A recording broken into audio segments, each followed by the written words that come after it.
am. I'm okay. I've actually, if I'm honest, I've actually been a bit struggling a bit recently with a bit of depression. Um, so during the pandemic, I went on to antidepressants for the first time ever in my life, and that was a kind of decision off the back of my wife had a bit of a breakdown and gone on to antidepressants, and it had actually really helped her. And I've kind of lived pretty much as long as I can remember, waking up every morning at like -3, -4, and then having to claw my way up to a zero, and then kind of struggling through the day. Even in recovery, like it's never been probably the best I've ever kind of achieved just naturally was like about a -1, -2 in the mornings. So I made the decision to go onto antidepressants. Was on them for about a year. Actually really helped. Like it did really help. But there was quite a few side effects, like quite sweaty, very fatigued in the afternoons. Yeah, just like a few things that I thought I'm not willing to live with this for the rest of my life. So I came off them, and I've been doing quite good. But recently I've had some work stuff that's gone on, which long story short is I was doing a job that I really enjoyed, and they've basically like pulled the rug out from under me and finished this job.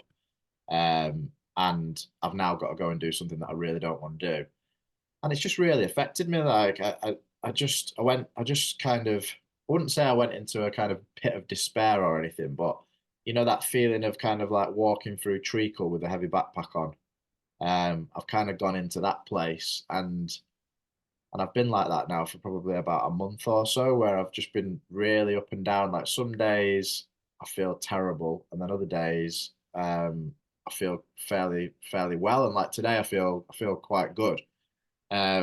So when you said about doing the podcast today, I was like, yeah, I want to do it today because I'm in a good place. But that's kind of where I'm at, if in all honesty, and a bit of anxiety, feeling a bit of anxiety as well around work and the future and stuff, which I haven't really experienced for quite some time. So yeah, so that's kind of me at the minute. What about yourself? Wow, that was a earful. Uh, Yeah. yeah, everything's good.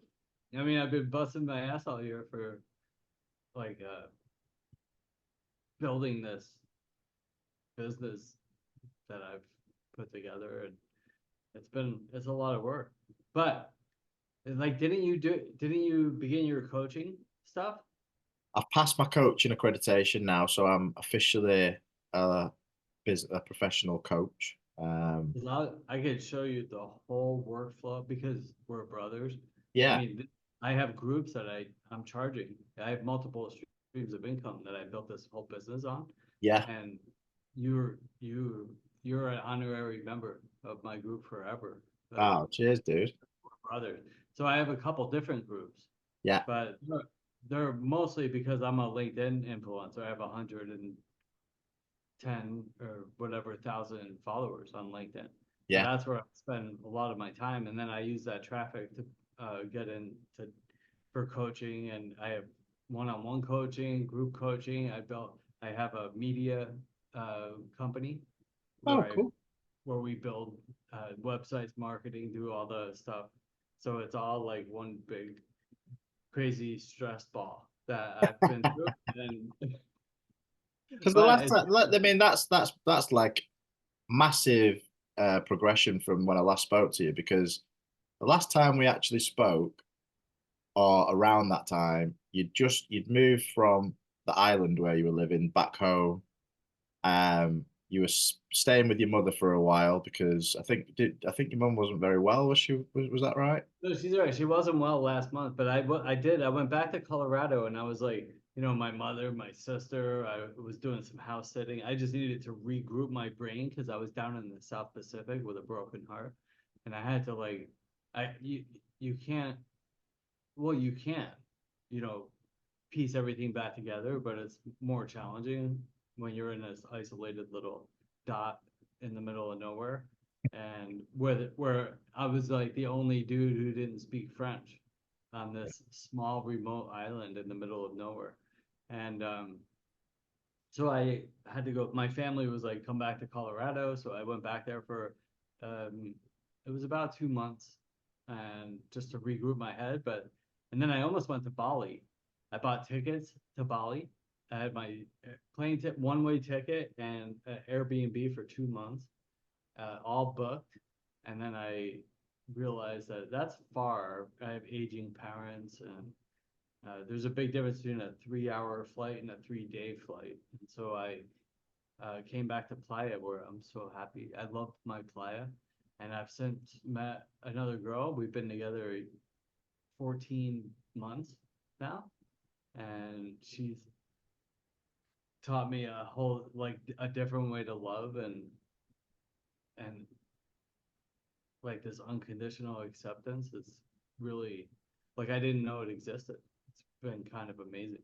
And actually, we're going to be moving on June 2nd near you for three Oh, months in yeah, cool. Valencia. So she owns a house in Barcelona with her Yeah, ex. yeah. And she has to wrap that up and do some legal stuff because she's a citizen of Spain. And but she's been here 10 years, so she has to go back and spend some time there and do some stuff. So I was like, all right, let's go. So we're gonna live in Valencia for the summer. Oh, cool. So you're in Mexico at the moment. Yeah, so I came back to Playa. Well, I had to come back here and do some stuff with my residency.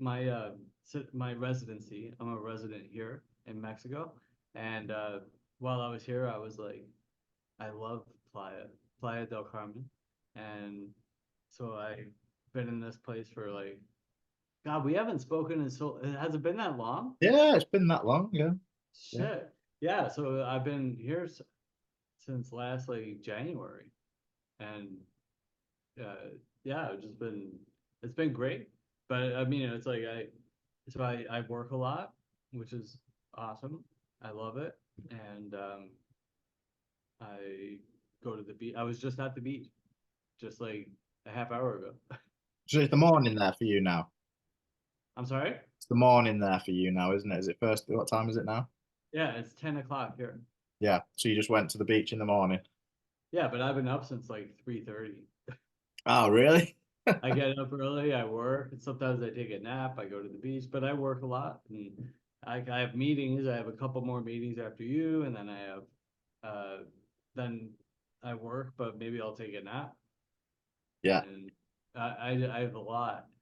It's funny, it's like people say, how do you build a business? How do you do it? And the answer is, well, there's a couple answers. One is like ask for help, right? From somebody who's done it or is doing it. And then the other way is you have to do it. You Yeah. don't learn any other way. You could study books, watch podcasts, listen to speakers, you could, you know, do your social media stuff. But if you don't fucking do anything, you're not gonna get anywhere. It's No. all you take action. And then one of the best at this, because you know, when I start with clients, it's always like we write a business plan. And the business never goes according to the business plan, but you need a direction to start moving, right?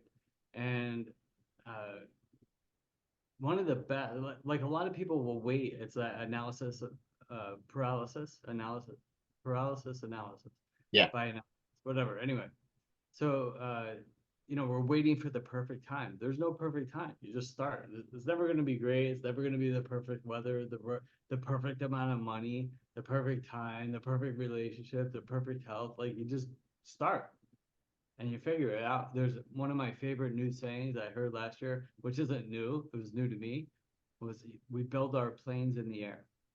I like You that. Yeah. know, you just do it. You take a leap of faith, and you figure it out. And Zuckerberg is good at that. Love him or hate him, he's very successful. And you'll notice on Facebook that they'll introduce a feature and it's broke, it doesn't work. And you're like, what the fuck is this?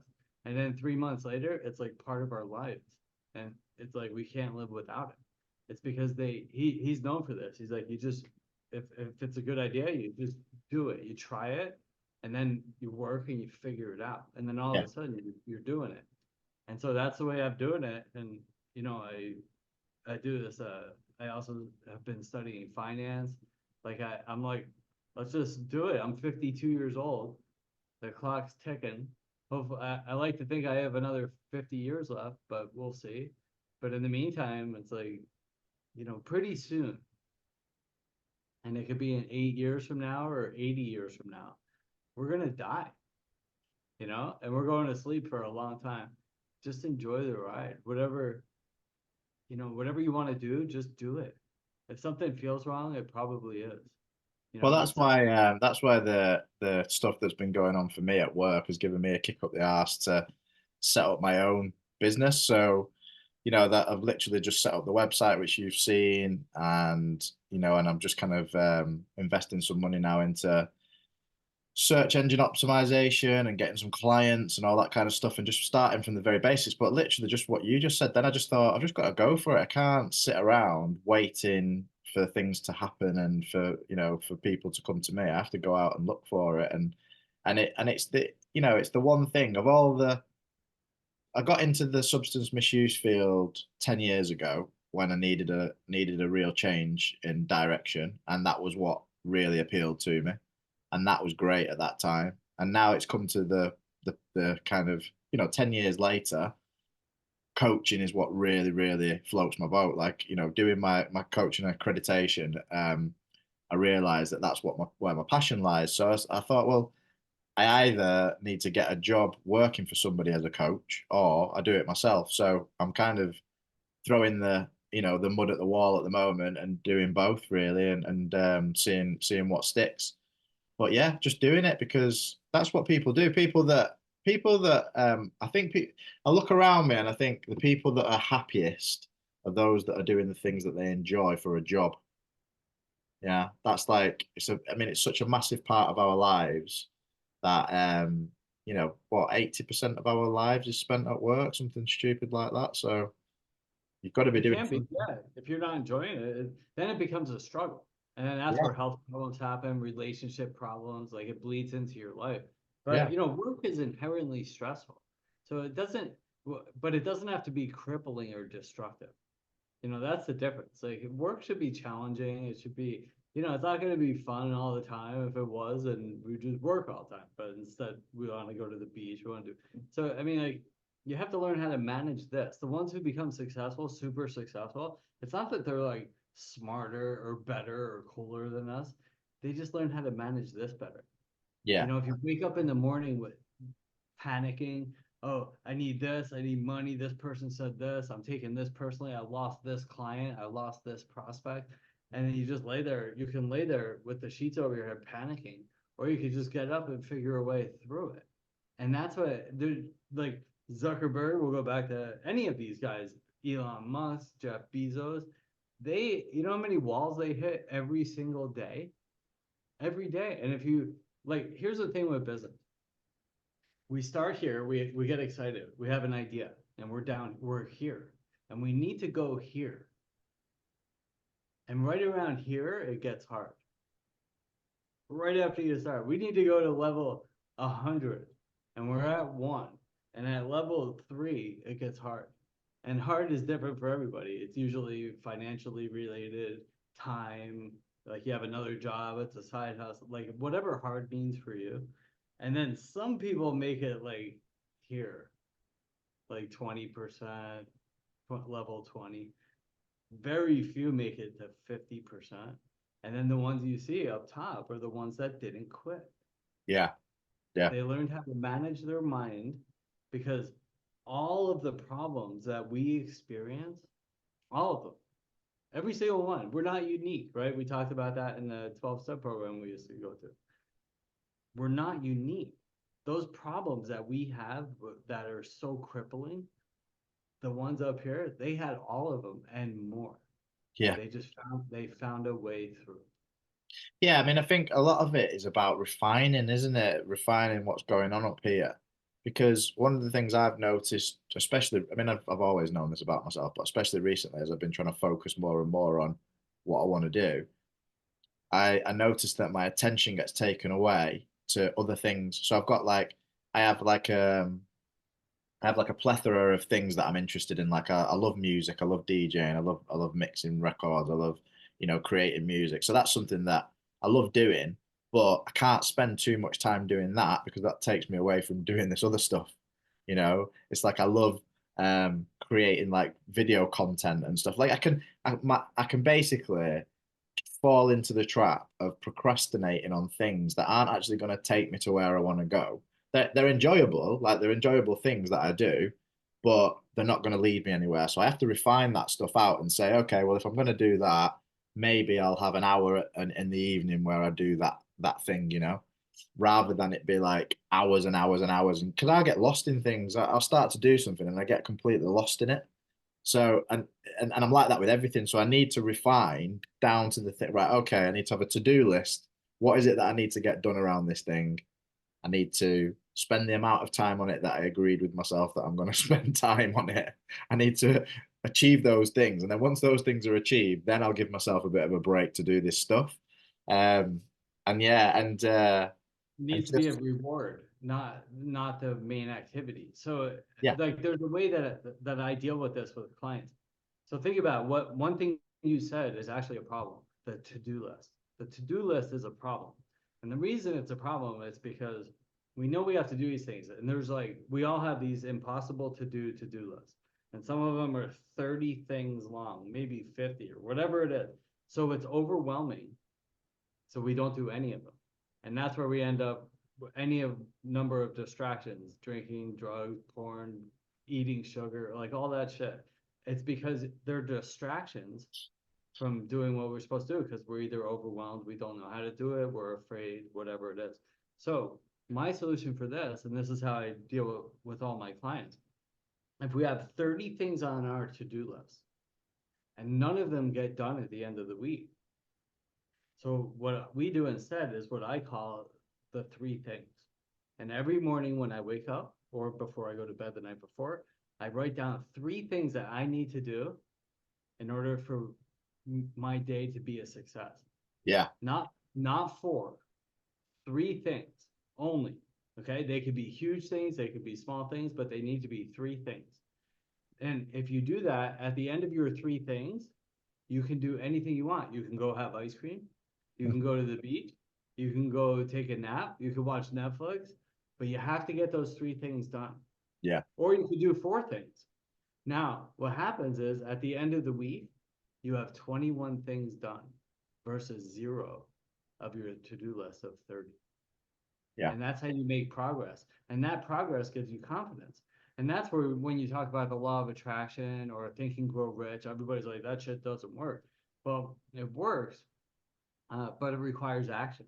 Like they didn't talk about action in The Secret. They were just like, think about your six-figure checks. They're gonna come, and they don't come. But they come in conjunction with action, yeah, right? And so when you're taking action, action gives you confidence to keep going. And that confidence gives you belief. yeah. And that belief, that's when that belief that people talk about, it comes from confidence from taking action. And all of a sudden, your goals get done.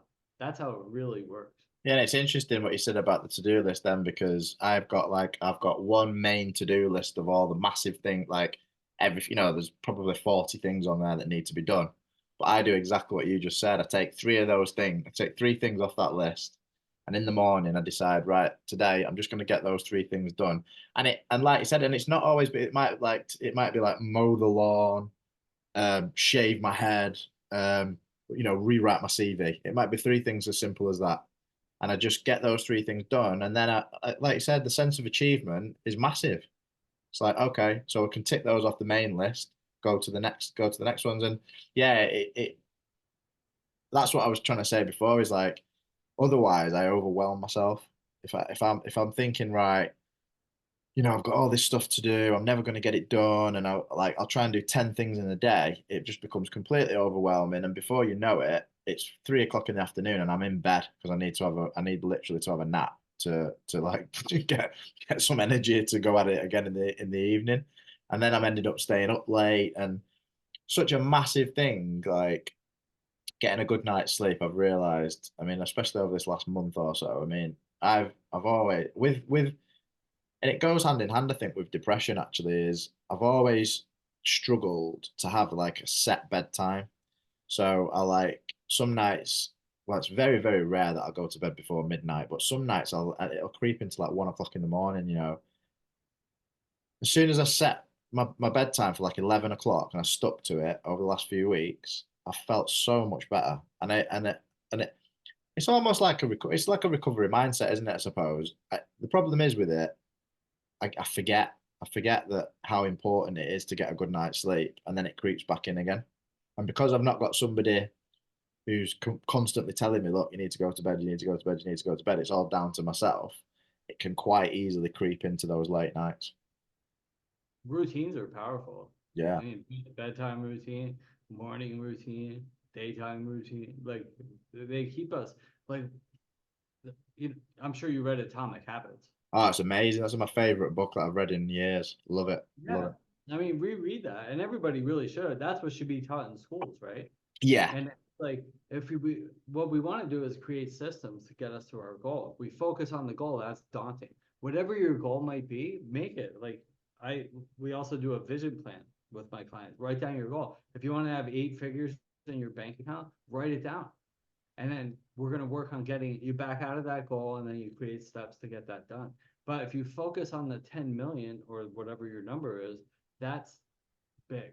It's too big to imagine. So again, we're back to I don't know what to do, so I'm going to do nothing. Yeah. But if we create systems, habits, routines, processes, whatever you want to call them, to get us there, and we focus on the systems, then success takes care of itself. Like that, all of a sudden, one day, and it could be like next month or in 10 years, there's $10 million there. And how did that happen? And it happened because we were focused on doing a good job along the way, focus on the systems and processes to get us there. It's the Yeah. same thing like when you uh, brush your teeth. Like you don't say, I'm going to brush my teeth, and all of a sudden there's a toothbrush in your mouth. Like you put toothpaste on, you open the toothpaste, you put the toothpaste on the toothbrush, you put some water on, you brush your teeth, you top teeth, you like there's a process to it that we were taught, decades ago that we don't remember. And all of a sudden your teeth get brushed. They're clean. Same Yeah. in the shower. Like there's processes to doing everything we do subconsciously. And there's processes that get all of those things done. So create processes for whatever it is you want to do. And the same thing will happen in time. And sometimes it's a small goal and you can be done in an hour. And sometimes it's a big goal, it's going to take 10 years. Yeah. But it's the same concept, processes.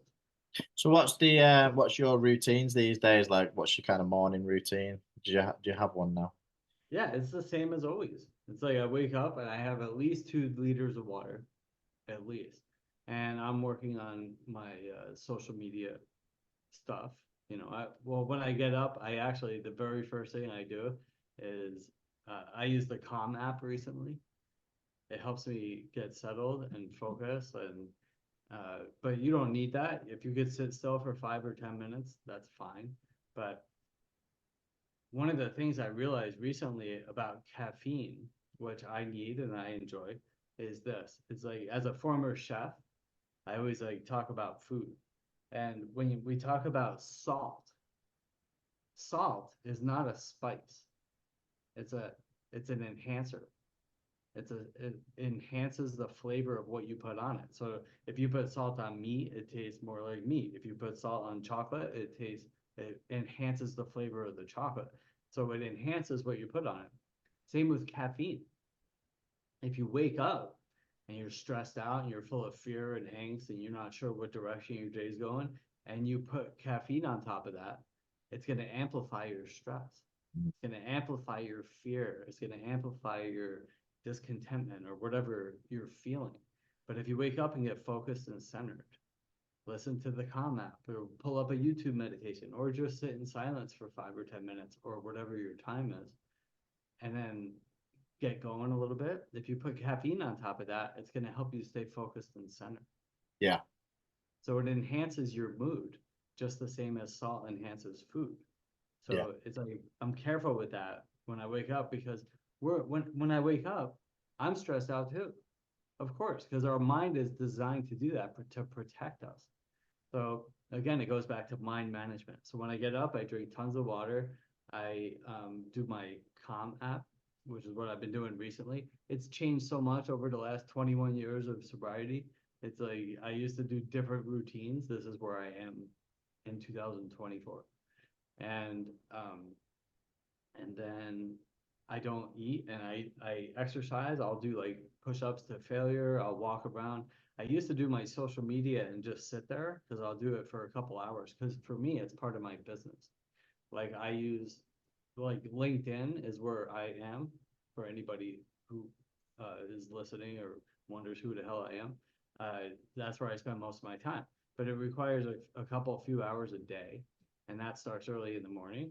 And I used to sit or lay and do my LinkedIn and engage with people and build relationships, which is what I do. Now I walk.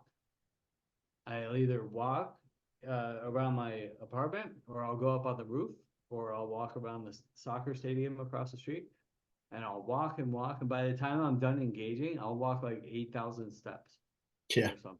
Yeah, it's crazy. So I incorporate that into my morning. So that's my morning, and it's engaging. It's drinking tons of water. It's exercising, writing, reading, and that creates success. You know, those are my processes, my routines and habits. So you're 21 years now, are you? 21 years sober. April 8th, 2003. Wowzers. Yeah. Wowzers, I know. And Like, and it's, huh? what does your kind of recovery look like these days? Because I know that you don't do the meetings anymore, do you? I don't know, but last night I still have lifelong relationships that with people that I call family. And in fact, last night I was on the phone for almost 2 hours with an old AA friend who's 30 whatever years sober. And you know, I still need those connections and relationships, and that is like what it is for me. It, I loved AA. It's fine, and I think everybody should go, especially in the beginning because it gives you direction. It's like, oh, this is the real reason we drank because we were, uh, whatever your feeling is. So it gives us direction. It gives you community. It gives you a book to read. It gives you like some steps to follow to understand why we drink, and uh, and that's great. And then you should go, and then go out and live. And then if you're moved to go to more meetings, go to more meetings. And if not, then like for me, I was like I was addicted to meetings because I was like, oh, I'm full of fear, anger, insecurity, stress. I need a drink.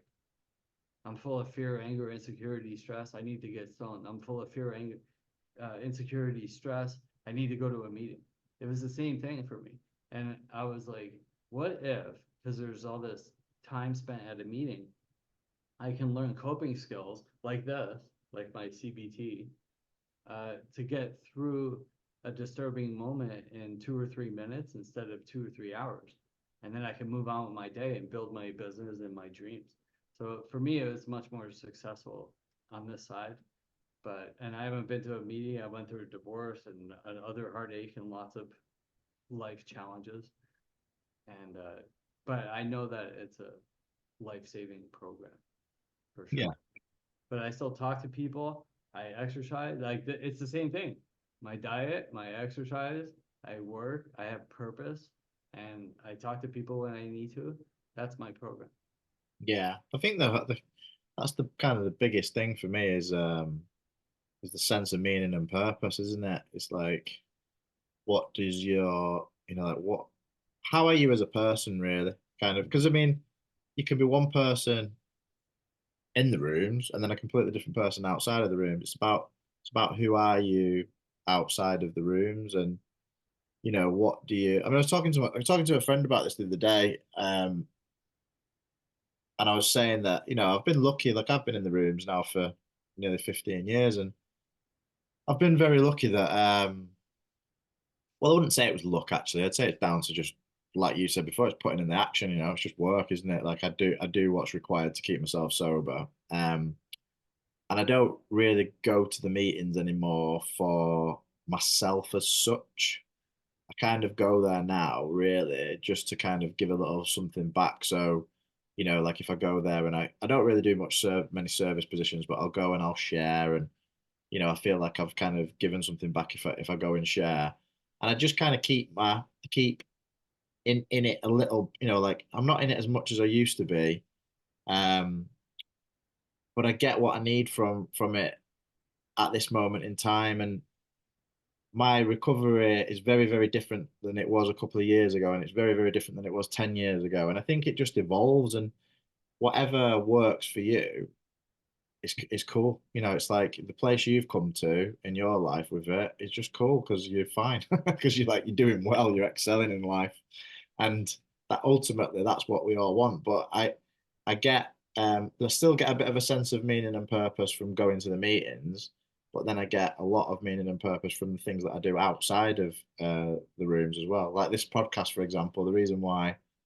I've started doing it again is because I recognize that it's quite a big part of the meaning that I get out of life, like having these conversations, knowing that there's people that listen to it that get something from it gives me a sense of purpose. Yeah, and I want to add something to mine because you're absolutely right. That purpose, we all need that purpose. And I think some of the reason that we were drinking, but we could substitute drinking for anything. Numbing out really is what it was. Existing, right? And not truly living is because we don't have purpose. And a lot of people talk about retirement, but the goal is this. None of us ever want to retire. We just want to not have to work, but we need purpose, right? We all want to be financially secure, but we need purpose. So it doesn't matter. I mean, like you can work, and then you can, retire in the eyes of society, but you still need to, start a nonprofit or go work at the soup kitchen. Like we need to have service. So I do want to add, which I don't talk about too much, but since we're on this topic, like there's a couple people here in Playa, one in particular who I met at the stadium who was, dirty and homeless and whatever. And I'm helping him build his business. I built him a $5,000 website. I sit with him a couple times a month and go over how to build his business. I introduced him to tons of other influencers and successful entrepreneurs. And that's like part of me giving back. Yeah. I spent a lot of time with him. But if you were to value it, like I give him all the coaching, which I charge 5 figures for my clients for free. And I spend time with him as he's my brother, Yeah. and we communicate on WhatsApp all the time. And so I learned how to do that in AA Yeah. because when I got there, you get to you start going through the steps, and I was like, how do you? I don't have time to help people. Like I'm busy working on me, and that like I didn't understand that service part, like getting outside of yourself. But the truth is, we rise by lifting others. Yeah. The more you give, the more you get. It's not a fancy little cliche. It's a universal law. Yeah. And you can't 100%. mess with it. Yeah. And so I had to learn how to do that because I'm selfish. And I still fall into that selfish category. I'm like, I need to make more money. I need to do this and that for me. And but when I stay on that mindset for too long, then I get stuck with me. And Yeah. that get me far. Yeah, I think that is the key. That is the key to it all, really. The overarching umbrella of it is service. Like I suppose I was of the mind years ago that like, how can you, how can people leave the rooms, or how can people not give back? But it's not about that. Like it's about, like you said, you learn about giving back. You learn about being of service to people. You realize that you're a selfish person and that your natural desires are to go that way. And there has to be a counterbalance to that. And it doesn't matter whether you do that in a 12-step meeting or whether you do that with your friend across the road in the stadium. Like, so long as that is the orientation of your purpose, is like that way, go that way towards helping people. Yes, I've got to make money. I want to go on holidays. I want to live a nice life, blah, blah, blah. But is the is the kind of central orienting force a force of service for others?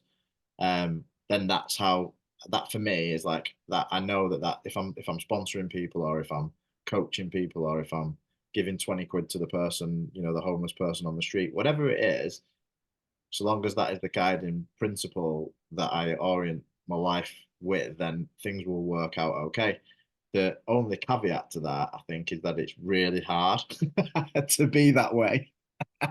Like, because, like you, I am really selfish. And actually, it's so much easier to forget all that and just like do all the things that I think are going to make me happy. And eventually, those things make me miserable. They totally do. And we don't realize that. And a lot of the work I ended up doing before I switched to just business stuff that I do now, but when I did a lot of the addiction stuff, what I ended up doing was focusing on our childhood wounds. And we're all wounded. Every single one of us. There's 8 billion people, and all 8 billion people were wounded. We were wounded in childhood between the ages of like 0 and 2. And the five main emotional wounds are abandonment, and they're all rooted in abandonment. There's rejection, betrayal, humiliation, and injustice. Those are the five main childhood wounds.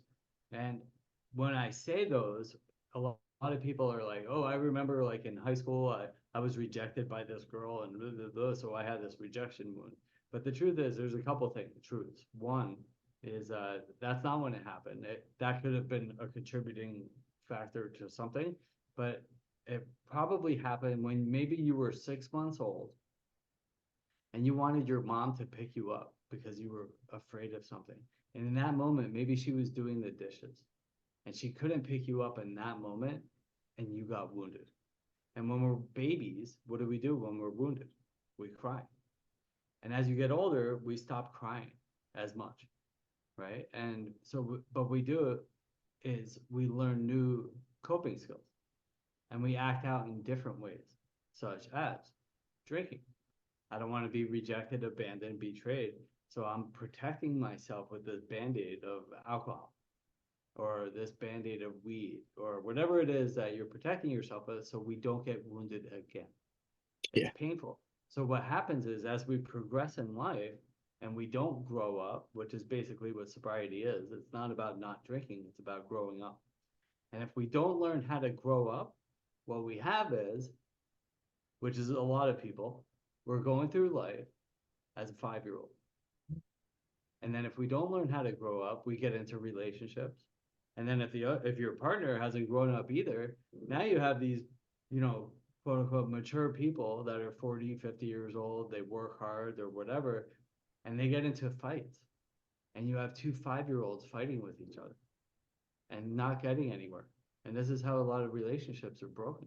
And what you need to do is dig out, and I have processes of getting through our childhood wounds, including writing down all the behaviors that we do as 5-year-olds. So it's like I'm 52 years old, and I don't say this from up top like I'm talking down on you, like I'm perfect and I don't act like immature or wounded anymore. What we just need to do is bring awareness to it.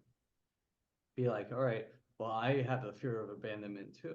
My parents got divorced when I was 7, blah, blah, blah. I can give you the whole sad story. So it's like when something happens and I'm taking something personally or whatever's going on, I have to stop and say, all right, this is 5-year-old Dennis acting like a baby right now. So what's the real truth? It's like, oh, well, there's probably a simple solution to this. Let's move beyond it. Let's Yeah. figure it out. What lesson am I supposed to learn? And then let's move beyond it. And once we dig out this awareness of these childhood wounds that we're all wounded, all of us, all the time, Yeah. then life really takes on new meaning and you just become more mature and you get to realize that when you bump into somebody or maybe you're on the road and there's somebody giving you the finger or it seems like they cut you out. This is all where road rage comes from. It's because I don't know how to cope with that because I'm 5 years old. I'm acting like a 5-year-old right now who's abandoned, hurt, wounded. And the reason I say that is because like we feel like we're bad or I don't know how to get through it. But like if you can look at another person, and I think it's the 4-step prayer in AA, it's like as if they're wounded. And they are. And they're not bad, they're wounded. And if you can realize that, then you don't have to retaliate. And that's emotional intelligence. If I could just be like, oh, you know what? I can have a non-emotional response to somebody who is wounded. They're not attacking you, they just are wounded. and I can have non-emotional responses instead of emotional reactions, which only causes more problems. And it's the same behavior in work, in your relationships, on the road, anywhere that we encounter people.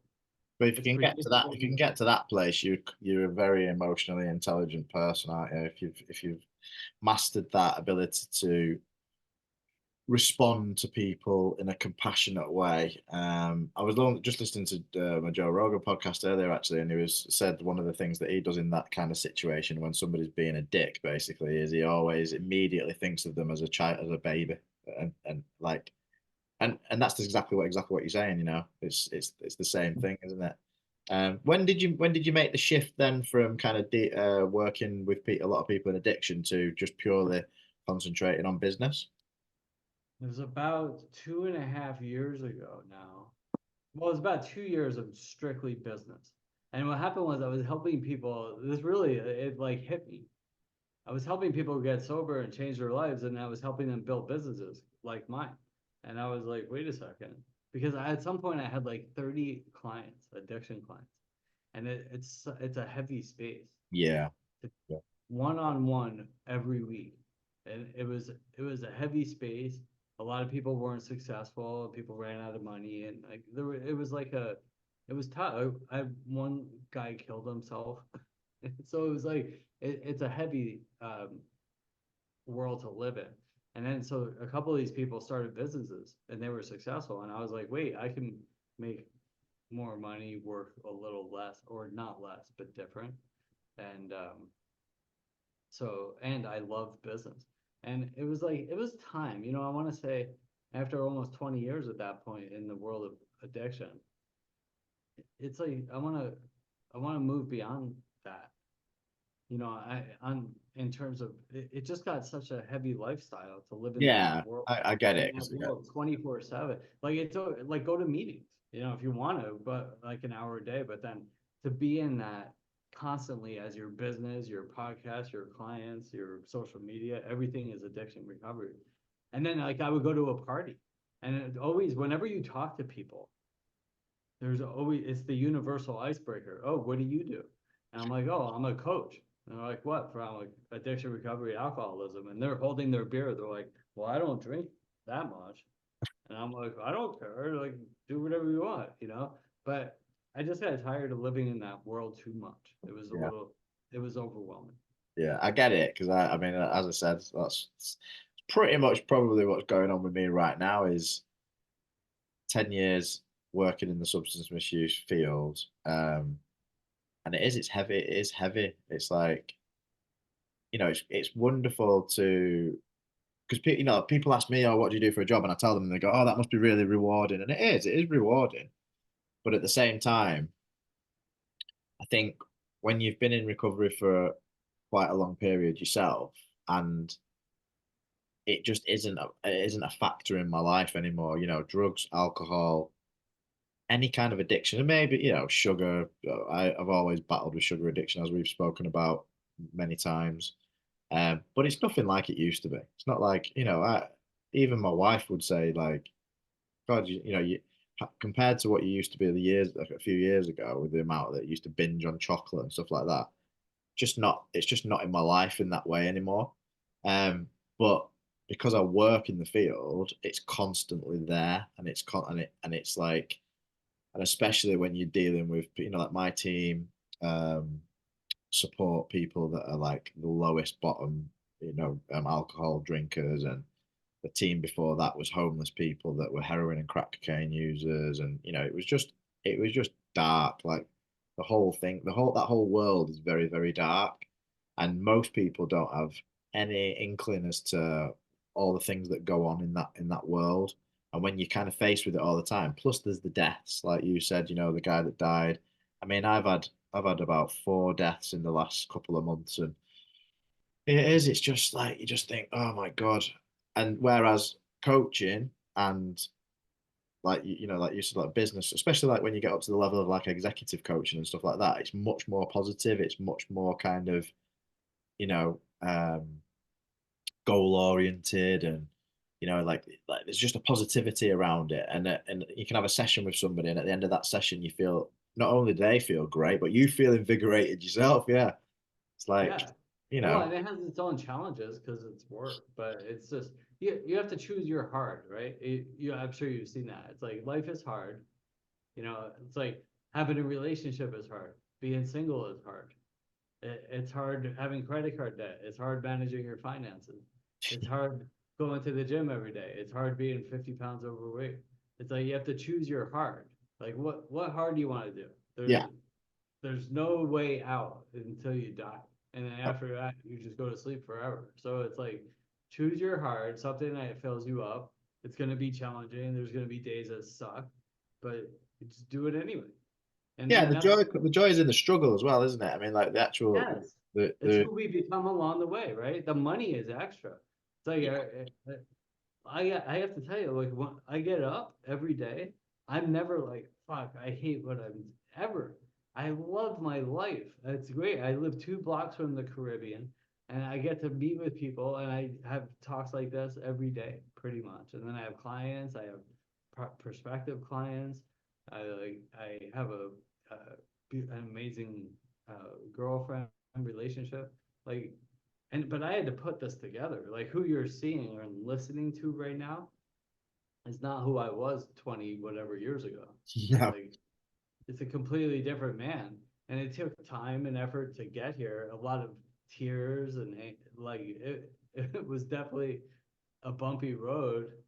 And I don't say that for accolades. I say it because whoever's listening to this, you're probably gonna have a bumpy road because that's life. Choose your heart. And you can either like get through it or you can lay down and be sad and watch Netflix and fall into the pit that most of the rest of the world is in. have you pinched that off somebody, or could you make that your slogan? Choose your hard. Choose your heart. No, I'm stealing it from somebody. It's the truth. Yeah, I mean, if you look it up, it's really good. I've done different versions of it. I haven't had it memorized, but I do love it. Like I think about it all the time. Life is hard, or it doesn't have to be. Or you could take antidepressants. I mean, a lot of the world does, but the thing with those, in my opinion, it's like they were meant for emergencies. They do work. 30, Yeah, 30, 90 days. yeah, Get through. It's like death or divorce. Those are the two big things. All yeah, right, that's hard. It's really hard. Those are the two traumatic things in life. So yeah, you can take those and you get through it and then move on. Move yeah. I beyond. mean, that's what the reason why I actually tried it was because I wanted to know, like, oh, in the course of my recovery, I've done psychedelics, I've done ayahuasca, I've done psilocybin because I wanted to know whether they could help, and they definitely did. And then I was like, well, I've never tried antidepressants. People that I know say that there's lots of benefits from it, so let's give it a try. And now I've had the experience, I can say exactly that. What you just said is my opinion of it. I would say, if you're in a crisis and you really just can't get out of the hole, and you need something to just kind of get you out of there, I would highly, well, not highly, but I would recommend that it's something that you speak to your GP about.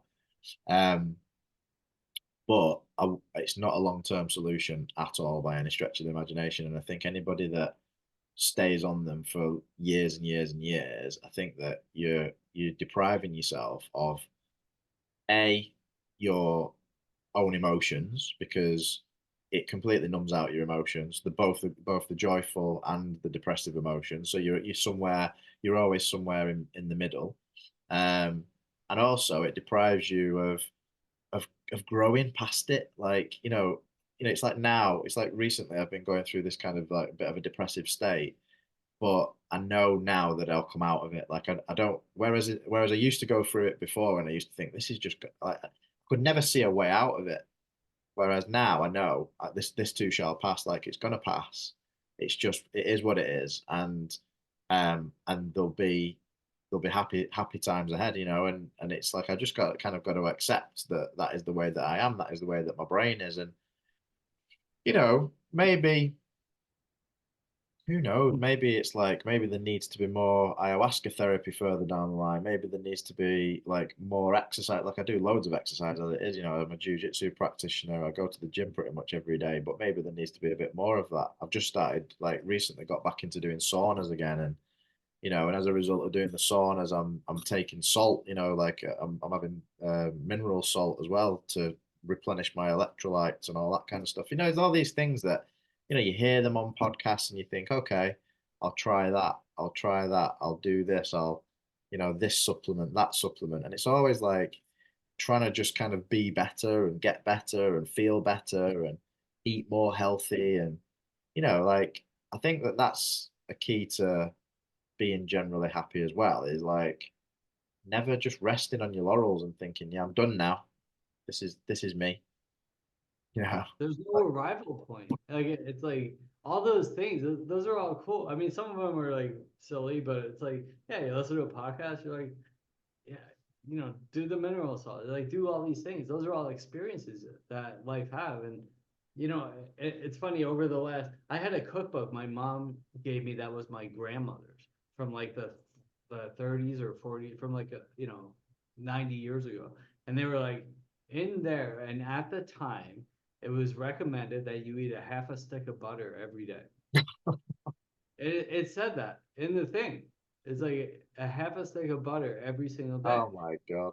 And that was, it was just a different time. And doctors used to recommend cigarettes. Like there was all these, it was a different time, but all the people back then, 80, 90 years ago, they went through all those experiences too. They were all different trends or whatever. We have more technology now. I think that most people, a lot of people are more intelligent. Not everybody follows along with the intelligence wagon, but I think that there's more information available. If you find the right information, you can really improve your health. You can really enjoy life better. But, go and try some things. Those are the experiences. And then along the way, life gets hard. You're going to come out of this, whatever thing that you're feeling, depression or sadness, whatever it is. And then you're going to get through it. And then you're going to have the tools to get through it the next time, because there's going to be another time. Yeah. Life's going to suck again. And it might not be for maybe a year or maybe in 5 years from now, but somebody's going to die. There's going to be relationship problems, health problems. There's going to be like whatever the problem du jour is, and then we learn how to get through those without having to numb out or whatever it is. The thing with the antidepressants and those pills is like the it does get, we can have a whole nother podcast about this, but it does end up being financially related, right? The drug companies don't make billions of dollars on the 1% of the people that really need to take that stuff, the 1% of the time they need to take it, right? They make money on the world walking around numb. But if everybody if only the 1% who truly couldn't handle the crisis that comes along, maybe 5% of the world. I mean, they're hard. I'm not taking that away. I've been through some awful, terrible emotional times where it probably could have sped up the healing process. But whatever.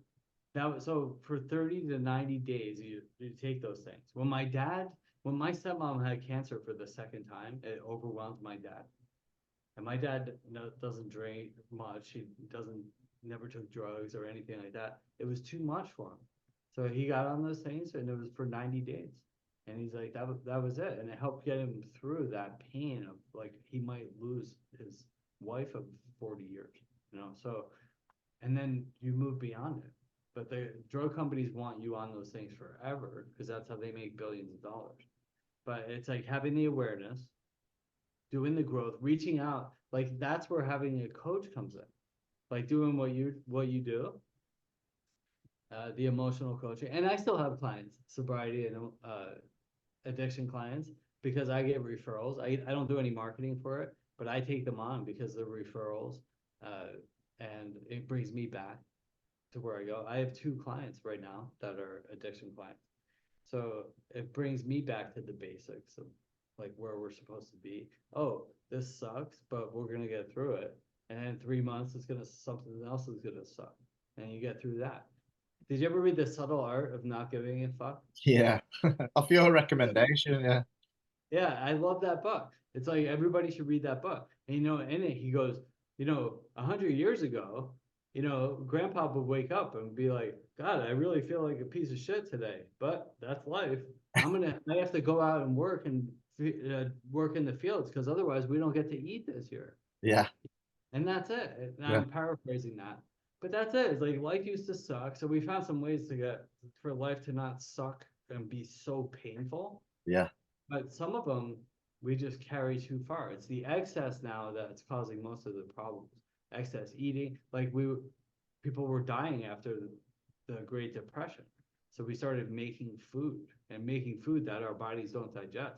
They were supposed to be emergencies, shelf stable food, canned food, boxes, all these things. But it's like eating plastic and cardboard. Why is everybody getting sick?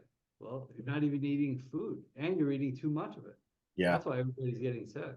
So if yeah, you want to fix the healthcare problems in the whole world, nobody's ever going to fix the healthcare problems. The only way to it's not management. Oh, we need to hire better leaders and management and all this stuff.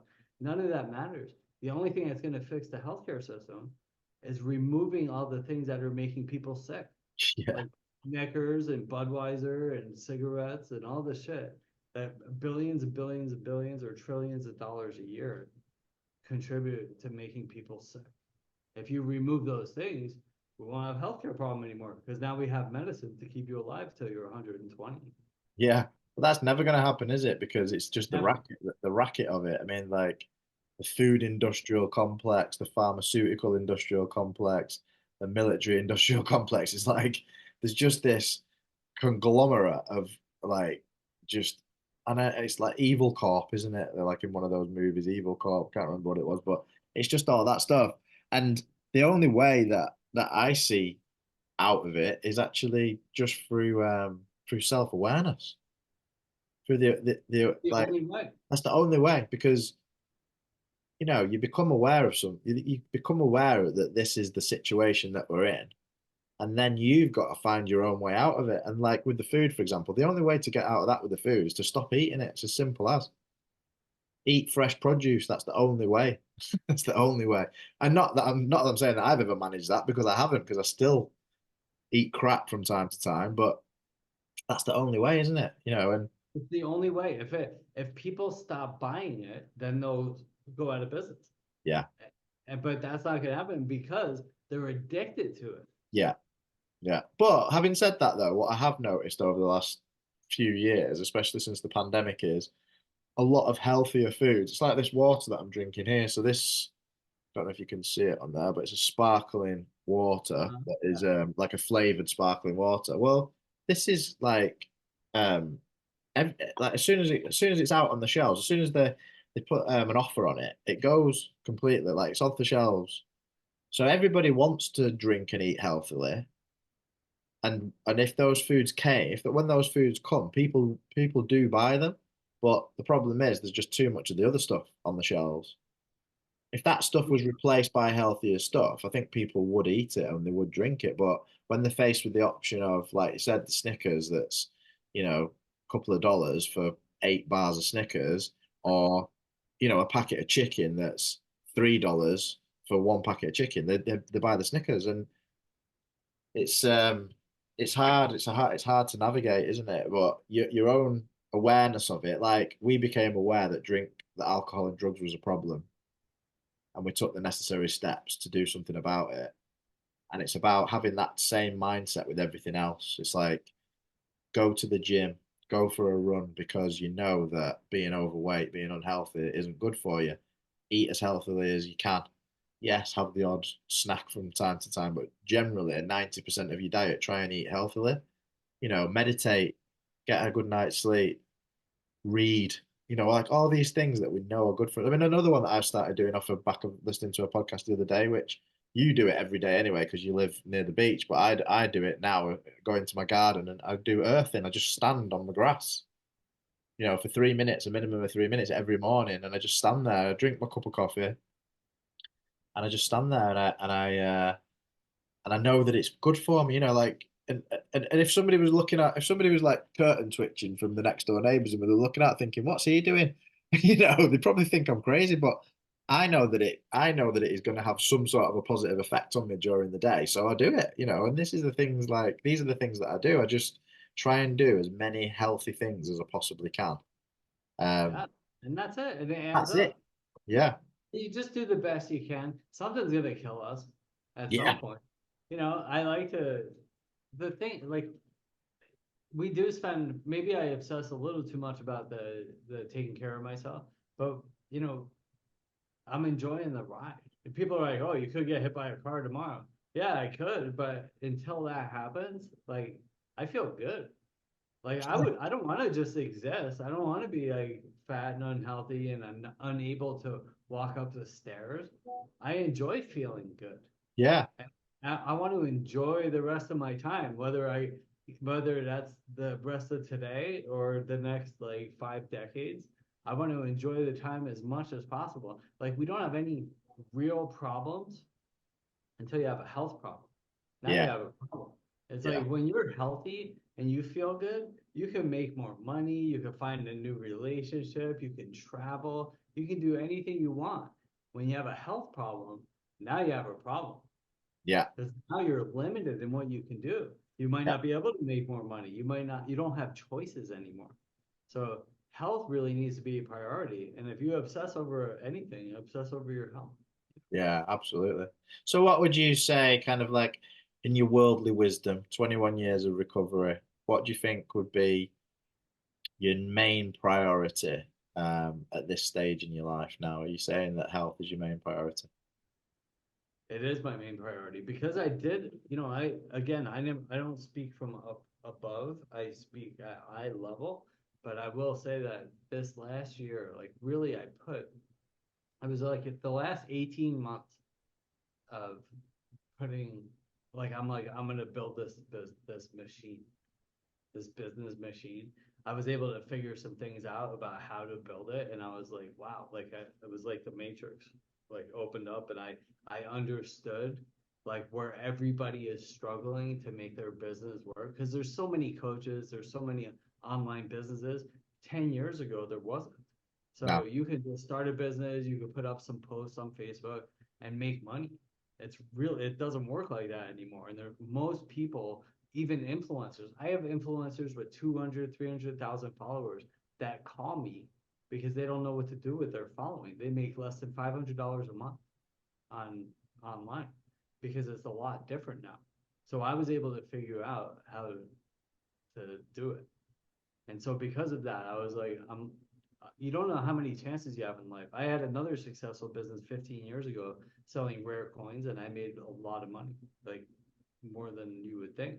And then that went away for like 10 years. I kept trying to find the next way for that to happen where I was making, over $500,000 a year on my own business, like in my basement. So you don't know when those opportunities come along. So I saw this one and I sunk everything into it, and it was a lot of stress.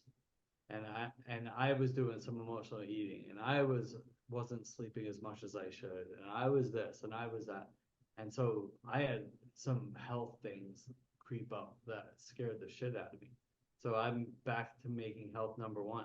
There's two main things we have to remember on our quest for money and power to not forget what's really important. And it's not money or power. We have to always remember that. There's two main priorities in life, and they're both number one. It's your health and your relationships. Yeah. Everything else comes after that. Definitely money. If you keep your health and your relationships well, the money comes. The money's extra. You know, everything else comes after. Health, relationships, both number one. Really health. I mean, if you lose your health, you won't have your relationship either. So, we've really lost track of that. But stay focused. Got to keep the main thing the main thing. In the world of recovery, don't drink. You got to stay sober. Otherwise, you don't have anything. So health is always number one. And I always say, because the other question I get asked when I do these interviews all the time, what's one piece of advice you would give? I always say the same thing. Never stop learning. Yeah. Always have approach everything from a beginner's mindset. In the mind of the expert, there's very few possibilities. In a beginner's mind, there's infinite possibilities. The whole world is yours. But when you know everything, there's nothing left to know. No, And exactly. if you're broke and you know everything, you're stuck. You Absolutely. know, Well, you know what my final question always is, and it'll be different every time you answer this question. It should be different, I would imagine, because it's at different stages in your life. But what does life in recovery mean to you right now? right now, I mean, I look at my life and I look at it 21 years ago. And I remember when I started going to AA and I would see people with 21 years of sobriety or 30, and I thought two things. One, that they were lying. I was like, you're full of shit. There's no way you get 20 years of sobriety, right? Or two, I would think, I want to be like that. I was like, how do you do that? And I really sunk myself into that.